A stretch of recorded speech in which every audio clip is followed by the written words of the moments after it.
How many of you are scared of scorpions? Yes, well, many of us are very scared of scorpions because obviously most of them are very poisonous. A very deadly scorpion is called the death stalker scorpion. It has a glowing venom, and Dr. Jim Olson and his team had a crazy thought. They thought, what if we put this glowing venom on a tumor?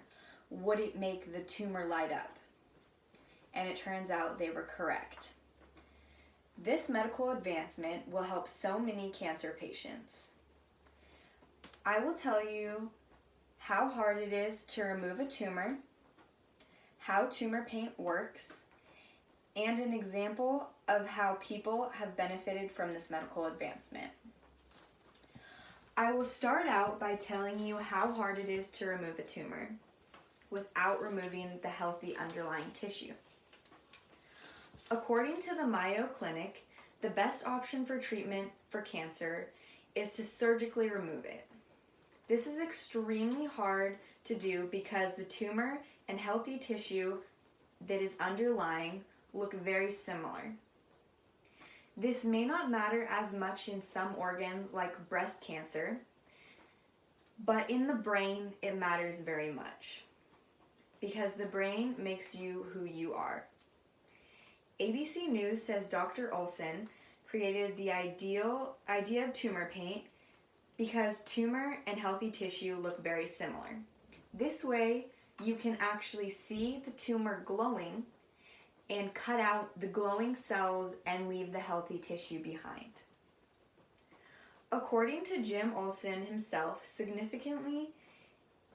this significantly decreases the risk of side effects from brain surgery because you can see the tumor in real time.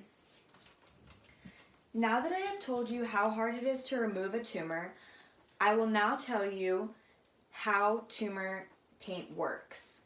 According to Pop Tech Talk with Dr. Olson, they mimicked the protein found in the scorpion venom that had made it glow. They are not sure why, but this particular protein that they have mimicked sticks only to cancer cells. FredHutch.org explains how it works. First, you inject it intravenously the day before surgery.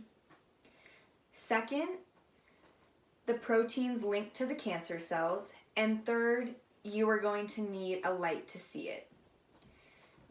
They have already created headlamps for surgeons to see this. According to Dr. Sarah Leary, the tumor paint is 100,000 times more powerful than the best MRI we have. This is going to make cutting out the tumor more accurate for two reasons. One, because you can see it in real time, and two, because they're going to glow a completely different color. Now that I have told you about how tumor paint works, I will give you one real life example of a human using tumor paint. 2-year-old Hunter Kaufman was diagnosed with a medulloblastoma. According to cancer.net, success rate is about 60% for a medulloblastoma that has spread significantly, but quality of life differs. People usually come out of surgery different, but with tumor paint, the family decided to go for it.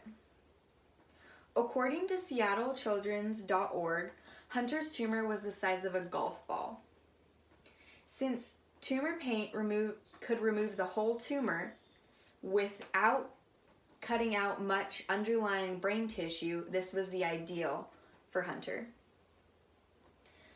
According to hunterstrong.worldpress.com, Hunter was back into his 2-year-old self not long after the surgery. Just 4 weeks after he had had the surgery, he was already in remission. Today I have talked about how hard it is to remove a tumor, how tumor paint works, and just one real life example of tumor paint in action. Overall, I think that in the not so distant future, tumor paint could be a cure for all brain cancer.